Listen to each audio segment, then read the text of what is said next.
आज की कक्षा भूगोल विषय के क्लाइमेटोलॉजी सेक्शन से जुड़ी हुई है। इससे पूर्व जलवायु विज्ञान पर मैंने एक और लेक्चर को अपलोड किया था, उसको आप अवश्य देखिएगा। उसके बाद इसी श्रृंखला में आज की क्लास भी क्लाइमेटोलॉजी पर ही आधारित है।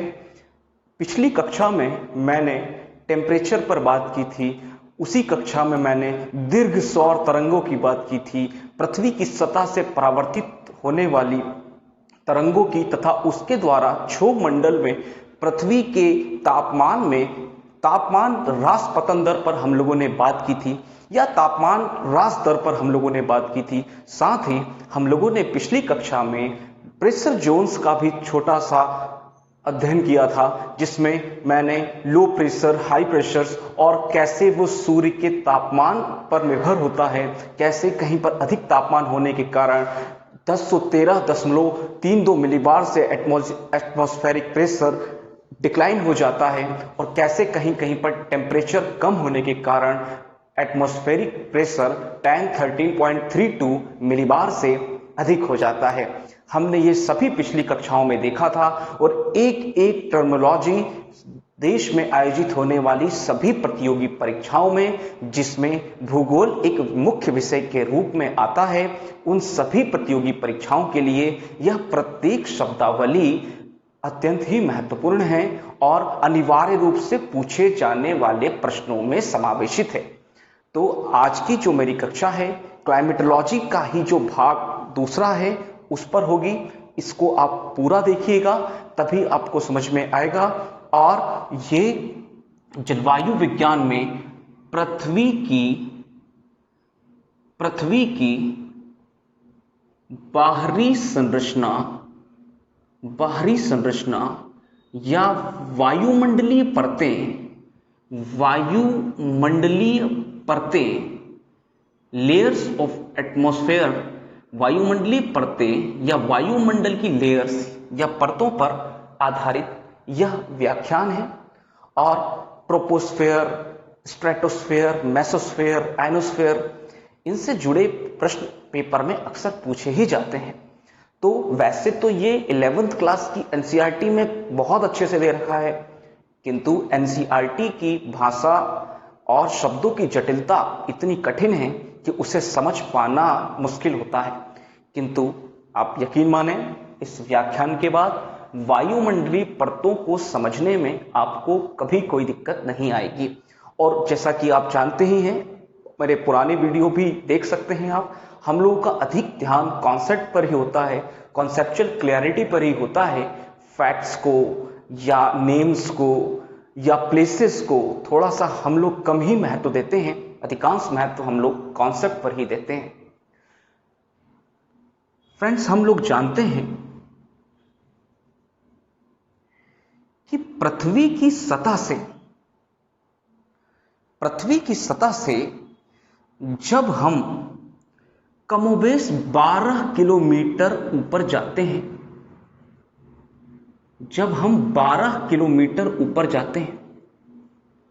तो यह वाला जो भाग होता है, इसे हम लोग ट्रोपोस्फेयर या क्षोभ मंडल कहते हैं। ये 12 किलोमीटर। अब यहां पर एक मैं बहुत ही प्यारा सा कॉन्सेप्ट आपको बताना चाहूंगा, और आप यकीन माने, ये कॉन्सेप्ट कोई नॉर्मली प्रचलित किताबों में नहीं है। कुछ विशेषीकृत पुस्तकें, खासतौर पे ऑप्शनल की बुक्स जो ज्योग्राफी है उसमें ये मिलेगा। नॉर्मल्स बुक में इतने माइक्रो लेवल पर जाकर इसको नहीं बताया गया है जो मैं आपको ये बता रहा हूं। 12 किलोमीटर पृथ्वी की सतह से क्षोभ मंडल की ऊंचाई है, किंतु ये क्षोभ मंडल की ऊंचाई पृथ्वी की सतह से हर जगह 12 किलोमीटर नहीं मिलती। विषुवतीय रेखाओं पर या इक्वेटर लाइन पर हमें यह ऊंचाई 16 किलोमीटर मिलेगी। विषुवत रेखा पर 16 किलोमीटर क्षोभ सीमा की ऊंचाई है। जो सबसे लास्ट लाइन दिख रही होगी दैट इज नोन एज ट्रोपोपोज। ट्रोपोपोज यानी कि क्षोभ सीमा। क्षोभ सीमा, क्षोभ सीमा पृथ्वी की सतह से जो विषुवत रेखा है, यहां पर तो आपको 16 किलोमीटर की हाइट पर मिलेगी, किंतु ध्रुवों पर आपको 8 किलोमीटर की हाइट पर मिलेगी। मैं रिपीट कर रहा हूं, ट्रोपोपोज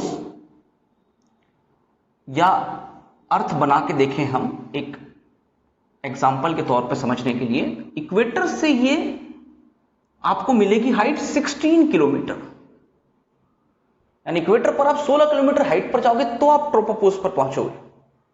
लेकिन अगर आप पोल से जा रहे हो, साउथ पोल, नॉर्थ पोल, कहीं से भी, तो आपको यह मैक्सिमम हाइट मिलेगी 8 किलोमीटर।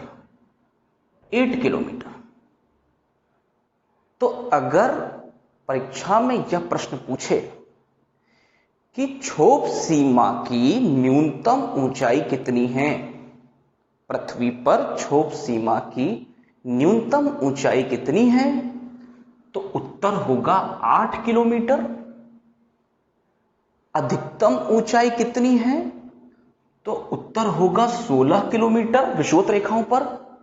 किंतु अगर प्रश्न में पूछे कि औसत ऊंचाई कितनी है, what is the average height of tropopause from the surface of the earth, पृथ्वी की सतह से ट्रोपोपोज की एवरेज हाइट कितनी है, तो फिर हम कैसे निकालेंगे? तो हम 16 को 8 से जोड़ देंगे, कितना हो गया 24। कुल योग बटे कुल संख्या औसत का सूत्र है, ये हो गया 24। इसको 2 से भाग दे देंगे तो कितना हो गया 12। यानी क्षोभ मंडल की औसत ऊंचाई 12 किलोमीटर है, अधिकतम 16 किलोमीटर है और न्यूनतम 8 किलोमीटर है।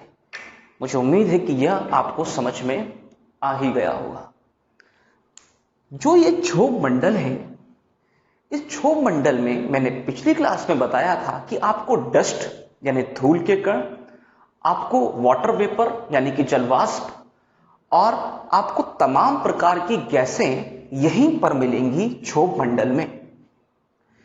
इसलिए मौसम से जुड़ी विभिन्न परिघटनाएं, जैसे साइक्लोन्स यानी चक्रवातों का आना, जैसे बादलों का निर्माण, जैसे वर्षा का होना, जैसे आंधी, पवने, वायु, वर्षण, ओस, कोहरे, कुहासे, ये तमाम संक्षिप्त या स्थानीय स्तरों पर घटित होने वाली जलवायुवीय परिघटनाएं केवल और केवल आपको इन 12 किलोमीटर की ऊंचाई के अंदर ही देखने को मिलेगी, आपको इसके ऊपर देखने को नहीं मिलेगी। तो ऐसे में हम क्षोभ मंडल को सामान्यतः तापीय मंडल भी कह देते हैं। और इस क्षोभ मंडल में ऊंचाई पर जाने पर, जैसे जैसे आप क्षोभ मंडल पर हाइट पर जाओगे, तो हाइट पर जाने पर, प्रति किलोमीटर हाइट पर जाने पर टेम्परेचर 6.5 डिग्री सेल्सियस डिक्लाइन होगा। पर किलोमीटर हाइट पर जाने पर टेम्परेचर 6.5 डिग्री सेल्सियस के करीब डिक्लाइन यानी गिरेगा। क्यों गिरेगा? इसके लिए मैंने आपको पिछली क्लास में बताया था, दीर्घ पार्थिव सौर विकिरणों के कारण जो रिफ्लेक्ट होकर वापस ऊपर जा रही हैं और वायुमंडल को नीचे से ऊपर की तरफ गर्म करती हैं। इसके लिए आप पहला वाला वीडियो देखें, आपको बहुत अच्छे समझ में आएगा। मैंने बताया है कि क्यों ऐसा होता है कि क्षोभ मंडल में हाइट पर बढ़ने पर टेम्परेचर डिक्लाइन होता है। तो 6.5 डिग्री सेल्सियस की रेट से टेम्परेचर डिक्लाइन होगा, और जैसे जैसे आप और अधिक हाइट पर जाते जाएंगे, तापमान की दर जो है वो और अधिक गिरती जाएगी।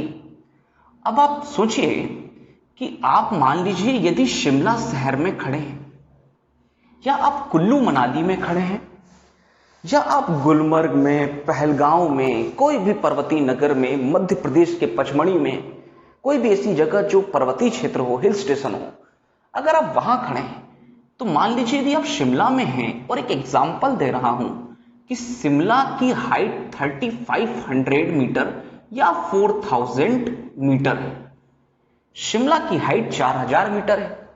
अगर शिमला की हाइट 4000 मीटर है मतलब शिमला सतह से 4 किलोमीटर ऊपर है, सतह से 4 किलोमीटर की अधिक ऊंचाई पर है। मान लीजिए अगर मैं दिल्ली को 0 मीटर मान लूं, वैसे तो हमारा मरीन बीच चेन्नई का मीन सी लेवल है, लेकिन मैं एग्जांपल के लिए दिल्ली शहर को 0 मीटर मान लूं, शिमला को 4000 मीटर मान लूं, सतह से शिमला की ऊंचाई को 4 किलोमीटर मान लूं, तो दिल्ली के कंपैरिजन में शिमला का तापमान में कितना डिफरेंस हमें देखने को मिलेगा? तो 1 किलोमीटर 6.5 डिग्री सेल्सियस, तो 4 किलोमीटर 6.5 डिग्री सेल्सियस इंटू 4, तो 6 चौक 24 डिग्री सेल्सियस, और करीब करीब 2 डिग्री सेल्सियस या 3 डिग्री सेल्सियस हम और मान लेते हैं, तकरीबन 27 डिग्री सेल्सियस लगभग। तो अगर दिल्ली का तापमान 24 डिग्री सेल्सियस है, अगर दिल्ली का तापमान 24 डिग्री सेल्सियस है, तो शिमला तो दिल्ली से 4000 मीटर की हाइट पर है, तो शिमला का तापमान तो 27 डिग्री सेल्सियस कम होना चाहिए। तो दिल्ली का तो ऑलरेडी 24 है ही, तो 24 में से 27 घटाएंगे तो -3 डिग्री सेल्सियस मिलेगा हमें, यानी शिमला में टेम्परेचर होगा -3 डिग्री सेल्सियस। तो जब भी दिल्ली का टेम्परेचर 22, 23, 24 के आसपास होता है, मतलब सर्दी स्टार्ट होने वाली होती है दिल्ली में, तो दिल्ली के लोग रजाई गद्दे निकाल लेते हैं, रजाइयां वगैरह बाहर निकाल लेते हैं, और अखबारों में आता है कि दिल्ली समेत समस्त उत्तर भारत में शीतलहरी आने वाली है, ठंडी हवाएं चलने वाली है।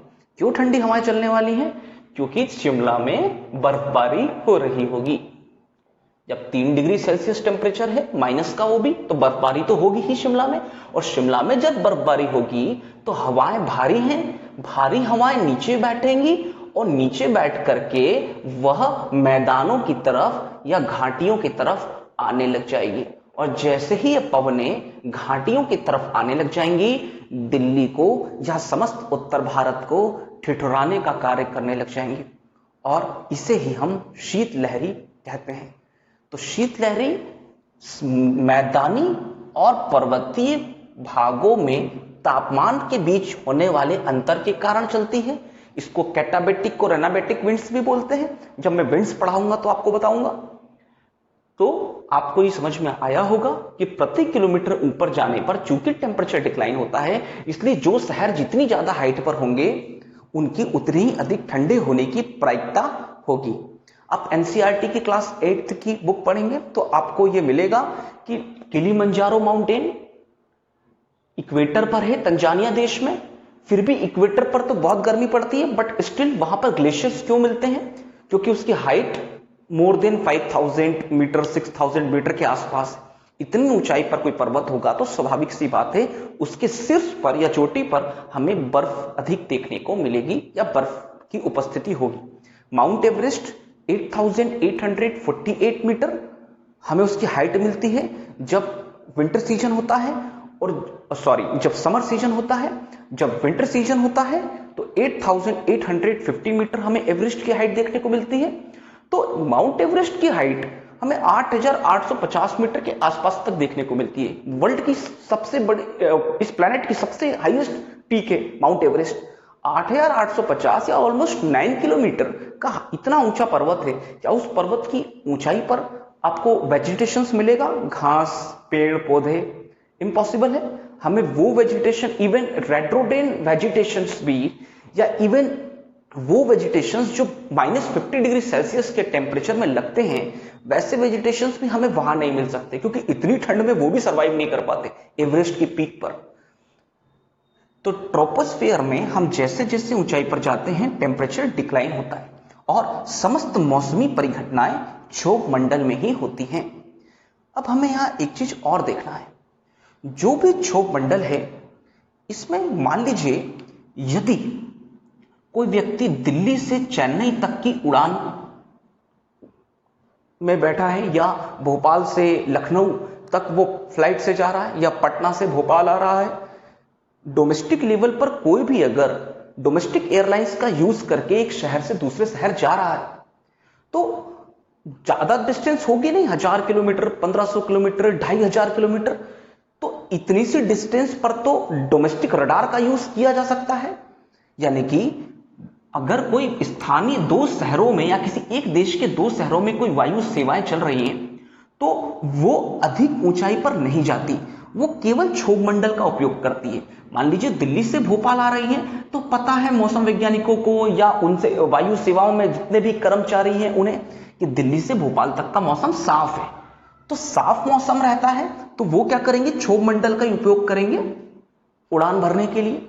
लेकिन अगर कहीं पर भी बारिश हो रही है दिल्ली से भोपाल में या कोहरे की स्थिति है तो ऐसे में या तो वो वायु सेवाएं रद्द कर देंगे, या तो वो वायु सेवा को रद्द कर देंगे या वो एरोप्लेन उड़ाने को उस पायलट को देंगे जो हाईली स्किल्ड पायलट हो, जो बहुत ही अधिक दक्ष चालक हो, उसे ही देंगे। क्योंकि अब भले ही आना दिल्ली से भोपाल है प्लेन से, लेकिन प्लेन ट्रोपोस्फेयर में नहीं उड़ेगा, क्योंकि ट्रोपोस्फेयर में मान लीजिए ग्वालियर के निकट तक या उसके आसपास के हिस्से में फॉग का है या वहां पर मान लीजिए कि बारिश बहुत हैवी रेनफॉल हो रही है और उड़ाना क्षोभ मंडल में ही है, तो फिर छोटे मोटे जो नॉर्मल जो पायलट है जो भी सीख रहे हैं उनको नहीं देंगे, हाईली स्किल्ड पायलट आएगा।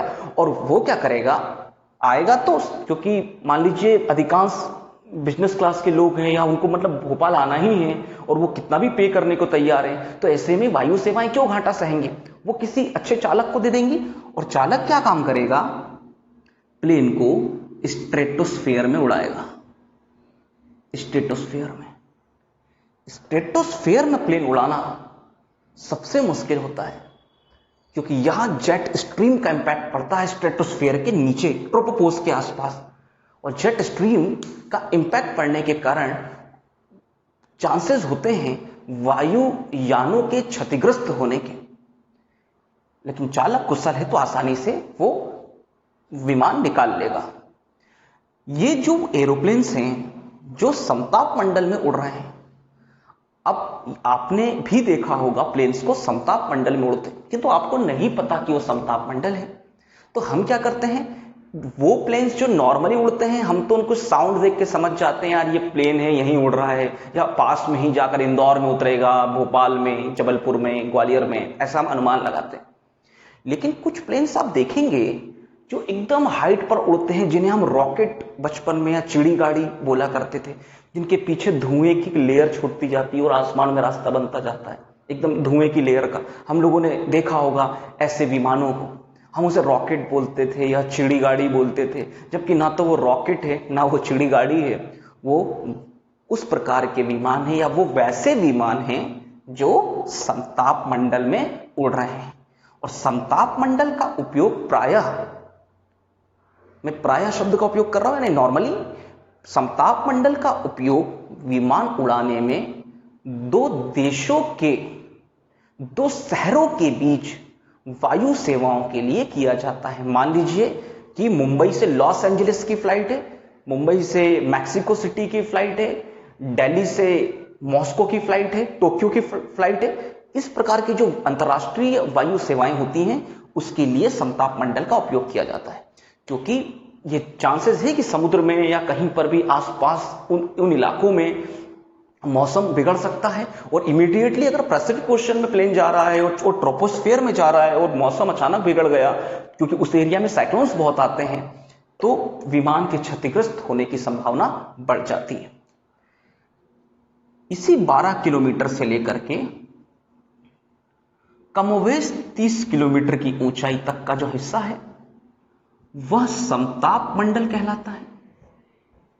समताप मंडल, इसे समताप या समान ताप भी कहते हैं, इसको हम स्ट्रेटोस्फेयर भी कहते हैं, इसे स्ट्रेटोस्फेयर बेटर होगा आप नोट करते चलें, इसे हम स्ट्रेटोस्फेयर कहते हैं।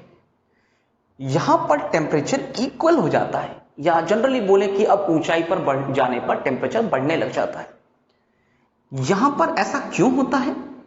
क्योंकि यहां पर प्रेजेंस है ओजोन गैस की, O3 या ओजोन लेयर की। ओजोन का निर्माण कैसे होता है? तो ऑक्सीजन के डबल बॉन्ड पर जब सूर्य की अल्ट्रावायलेट सी रेडिएशंस, जब ऑक्सीजन के डबल बॉन्ड पर सन की अल्ट्रावायलेट सी रेडिएशंस आकर टकराती हैं, तो ये सी रेडिएशन ऑक्सीजन को सिंगल सिंगल बॉन्ड में बांट देती है, ऑक्सीजन के यौगिक को, कंपाउंड को सिंगल सिंगल अणुओं में तब्दील कर देती है। और ऐसे कई सारे ऑक्सीजन पर अल्ट्रावायलेट सी रेडिएशंस टकराती हैं जाकर, कई सारे ऐसे ऑक्सीजन के पार्टिकल्स हैं जिस पर अल्ट्रावायलेट सी रेडिएशंस जा जाकर टकराती हैं। और समताप मंडल में कई सारे ऑक्सीजन के सिंगल सिंगल मॉलिक्यूल्स, ऑक्सीजन के एकल अणु आपको देखने को मिलेंगे। अब ये सिंगल सिंगल मॉलिक्यूल्स समताप मंडल में जो है ऑक्सीजन के, ये आपस में संयोजित होंगे, तीनों आपस में संयोजित होकर के ऑक्सीजन के ही त्रिसंयोजी यौगिकों का निर्माण करेंगे। ऑक्सीजन के ही त्रिसंयोजी यौगिकों का निर्माण करेंगे और इसी त्रिसंयोजी यौगिक या ऑक्सीजन के ट्रिपल बॉन्ड को हम लोग ओजोन के नाम से जानते हैं। तो समताप मंडल में ओजोन गैस की उपस्थिति है। ओजोन एक हाईली ऑक्सीडाइज्ड गैस होती है और हीट को एब्जॉर्ब करने की प्रबल क्षमता ओजोन के अंदर होती है। तो चूंकि यह ऊष्मा को एक बड़ी मात्रा में ओजोन धारित करती है, अतः समताप मंडलीय तापमान या समताप मंडलीय जो क्षेत्र होता है वह क्षोभ मंडल की तुलना में अधिक गर्म होता है। यह प्रश्न भी यूपीएससी ने सीडीएस के पेपर में पूछा था कि जितने भी अर्थ के एटमॉस्फेरिक लेयर्स हैं, उन लेयर्स में टेम्परेचर के डिक्लाइन होने के बेसिस पर सही उनका सीक्वेंस क्या है। तो ध्यान देंगे, अभी हम लोगों ने सीक्वेंस के अकॉर्डिंग केवल दो ही पढ़ा, समताप मंडल और क्षोभ मंडल, जहां हमने ये जाना कि क्षोभ मंडल की तुलना में समताप मंडल पर अधिक गर्मी होती है, कारण ओजोन गैस की उपस्थिति समताप मंडल पर।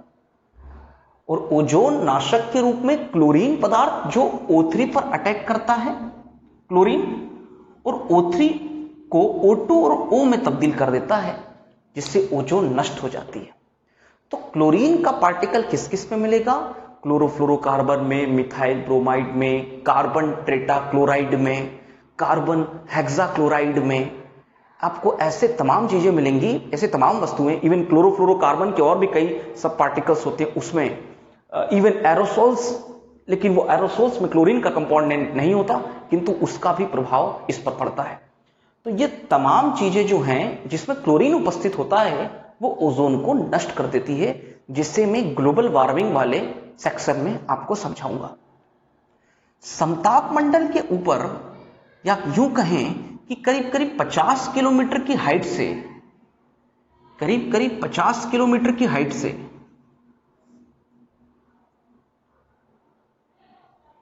या 30 से कहें कि करीब करीब 80 किलोमीटर की हाइट तक मध्यमंडल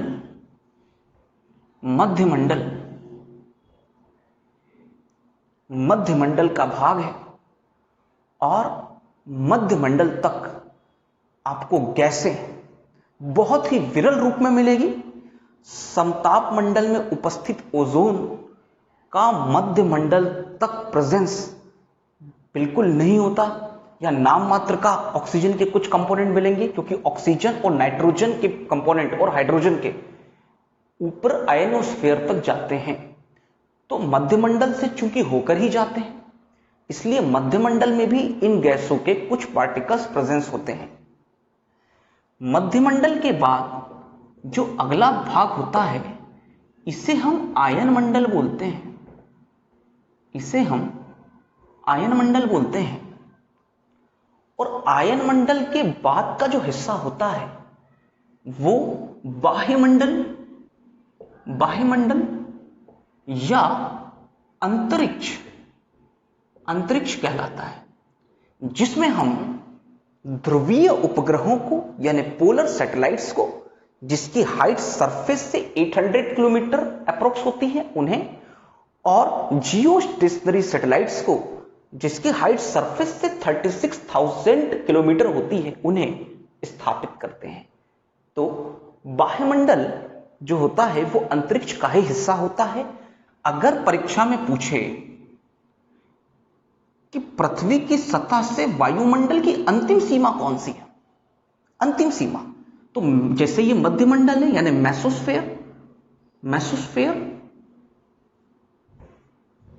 या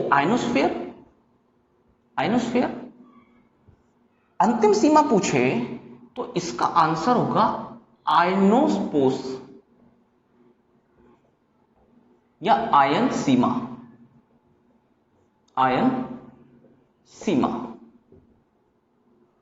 मध्यमंडल परीक्षा के दृष्टिकोण से सबसे कम महत्वपूर्ण है, सबसे ज्यादा इंपॉर्टेंट ट्रोपोपोस, समताप मंडल और आयनोस्फीयर है।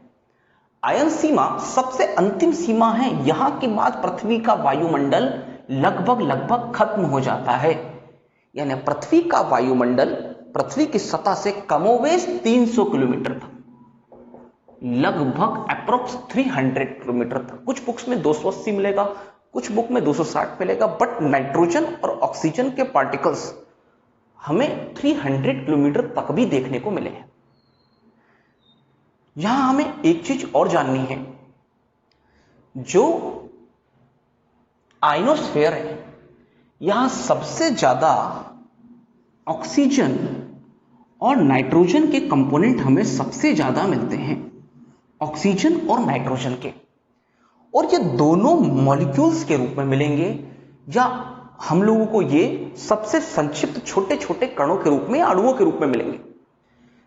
तो हम जानते हैं कि चाहे गैस हो या चाहे पदार्थों का कोई भी रूप हो, चाहे ठोस हो या द्रव हो, सब छोटे छोटे परमाणुओं से मिलकर बने होते हैं और प्रत्येक परमाणु की अपनी एक स्ट्रक्चर या संरचना होती है। उन संरचनाओं में प्रोटॉन होता है, न्यूट्रॉन होता है, इलेक्ट्रॉन्स बंद परिपथ में चक्कर लगाते हैं, और जब तक इलेक्ट्रॉन बंद परिपथ में चक्कर लगा रहे हैं वह आवेशित नहीं होगा, वह मॉलिक्यूल आवेशित नहीं होगा। आवेशित करने के लिए इलेक्ट्रॉनों का उसके अंदर से मुक्त होना बेहद ही जरूरी है। अब देखिए, इसको आयनोस्फीयर क्यों कहते हैं, मैं इसलिए बता रहा हूं, क्योंकि ऑक्सीजन बहुत ज्यादा है, नाइट्रोजन बहुत ज्यादा है। सूर्य की अल्ट्रावायलेट रेडिएशंस और अन्य सोलर रेडिएशंस जब ऑक्सीजन और नाइट्रोजन पर अटैक करती है, तो उस पर अटैक करने की दिशा में ये उसे ब्रस्ट करके या फ्रिक्शन के द्वारा उसमें से मुक्त इलेक्ट्रॉन को बाहर निकाल देती है। जब इलेक्ट्रॉन उन परमाणुओं में से बाहर निकल जाता है तो ऐसा एक अणु के साथ तो नहीं हो रहा, ऐसा कई अणुओं के साथ हो रहा है, और साथ ही प्रोटॉन्स भी उसमें से बाहर निकल जाते हैं।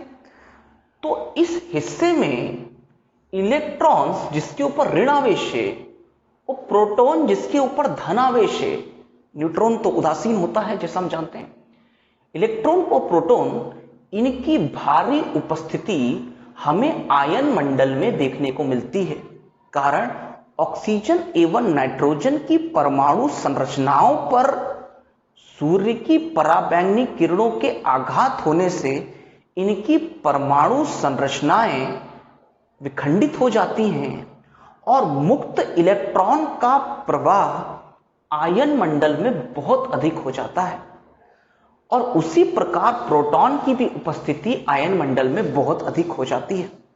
किंतु जो इलेक्ट्रॉन है वो आयन मंडल के ऊपरी हिस्से में आपको मिलेंगे, यानी आयनोस्पोस के पास आपको इलेक्ट्रॉन्स मिलेंगे, और जो आपको ये प्रोटॉन्स हैं वो आपको नीचे मिलेंगे।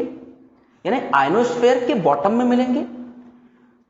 हम ये देखते हैं कि सूर्य की गर्मी भाई दिन 24 घंटे में एक समान तो नहीं रहती। कुछ हिस्सा पृथ्वी का किसी एक विशेष समय में गर्म होता है और वहीं दूसरा हिस्सा दूसरे विशेष समय में गर्म होता है, और दिन और रात्रि के चक्रण के कारण आयनोस्फीयर की सीमा 24 घंटे में एक समान तो नहीं हो सकती।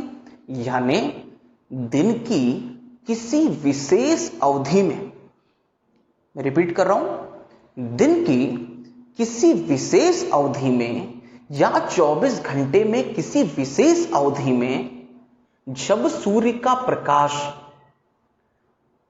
पृथ्वी की सतह पर आने के लिए सूर्य से अग्रसर होता है, पृथ्वी की सतह तक जब सूर्य का प्रकाश आने वाला होता है, तो आयन मंडल में स्थित ऑक्सीजन और नाइट्रोजन के परमाणुओं पर जब इन किरणों की बॉम्बिंग होती है या बमबारी होती है या आक्रमण होता है, तो उससे मुक्त इलेक्ट्रॉन निकलते हैं और प्रोटॉन्स अलग होते हैं, जिसमें विपरीत आवेश होता है। देख सकते हैं प्रोटॉन पर धन आवेश, इलेक्ट्रॉन पर ऋण आवेश है। तो आवेशित अणुओं की अधिकता या आवेशित कणों की अधिकता के कारण आयन मंडल हमेशा आवेशित रहता है। किंतु ये दिन के समय सूरज की रोशनी अधिक आती है, दिन की एक अवधि में। रात्रि के समय सूर्य की रोशनी नहीं आती, रात्रि के समय सूर्य की रोशनी सतह तक नहीं आती। इसलिए आयनीकरण की प्रक्रिया जो दिन में अधिक देखने को मिल रही थी, आयनीकरण की यही प्रक्रिया रात्रि के समय हमें देखने को नहीं मिलती। इसलिए अगर प्रश्न पूछे परीक्षा में कि आयन मंडल में आवेशित कणों की उपस्थिति सर्वाधिक कब होती है, तो दिन की अवधि में होती है। स्टेटमेंट देख के पूछ सकते हैं।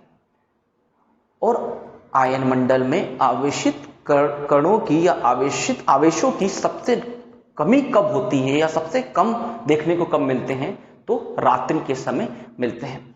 तो आयन मंडल की जो चौड़ाई है, आयनोस्फीयर की जो चौड़ाई है, ये दिन की अवधि के अकॉर्डिंग घटती और बढ़ती रहती है। आयन मंडल हमें दिन की एक अवधि में हमें यानी कि मोस्ट प्रोबेबली दोपहर के टाइम पर, उससे पहले 12 से 4 के बीच में आपको ये सबसे चौड़ा दिखेगा।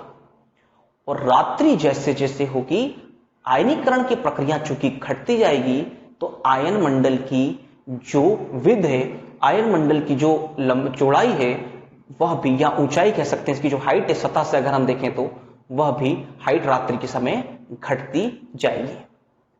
तो यह उपयोग है या यह महत्व है आयन मंडल का। आयन मंडल का एक अन्य महत्व भी है।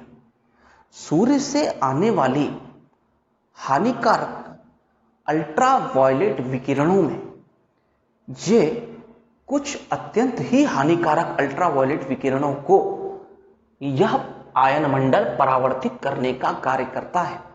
और इसमें चूंकि बॉम्बिंग के द्वारा ऑक्सीजन और नाइट्रोजन के कणों पर बमबारी के द्वारा सूर्य की जो प्रकाश या सूर्य का जो विकिरणें पृथ्वी तक आती हैं, एक बहुत बड़ा हिस्सा इस कार्य में भी खर्च हो जाता है। तो आयन मंडल की भूमिका या आयन मंडल का महत्व पृथ्वी के तापमान को भी निर्धारित करने में होता है। बेसिकली हम क्या मानते हैं कि टेम्परेचर में मेन भूमिका किसकी है? ट्रोपोस्फेयर की। लेकिन जितनी भूमिका ट्रोपोस्फेयर की है, कतई उससे कम भूमिका आयन मंडल की नहीं है। साथ में एक चीज और, आयन मंडल पृथ्वी के नागरिकों, पृथ्वी पर स्थित समस्त व्यक्तियों और जीव जंतुओं को, पादपों को यानी वृक्षों को, और पृथ्वी पर स्थित समस्त सजीवों को एक सुरक्षात्मक आवरण भी प्रदान करता है। क्योंकि समताप मंडल में जो ओजोन है, वो समस्त सौर विकिरणों को परावर्तित नहीं कर सकती, या ओजोन समस्त सौर विकिरणों को अवशोषित नहीं कर सकती। आपने सुना होगा कि ओजोन परत सौर विकिरणों को अवशोषित करके या पराबैंगनी विकिरणों को अवशोषित करके पृथ्वी के समस्त जीवधारियों को एक सुरक्षात्मक आवरण प्रदान करती है, किंतु ओजोन समस्त पराबैंगनी किरणों को या अल्ट्रावायलेट ABC में से तीनों को या अन्य सौर विकिरणों को जो हानिकारक हैं हम सजीवों के लिए, उनको अवशोषित नहीं कर सकती। कई ऐसे पराबैंगनी विकिरणें हैं जो अगर समताप तक आई तो ओजोन को छेद करके भी हमारे तक पहुंच सकती है और हमें भी नुकसान पहुंचा सकती है। अतः समताप मंडल तक उन हानिकारक विकिरणों को आने से आयन मंडल भी रोकता है, यानी आयन मंडल की भूमिका भी सौर विकिरणों को या हानिकारक सौर विकिरणों से पृथ्वी के जीवधारियों को बचाने की होती है।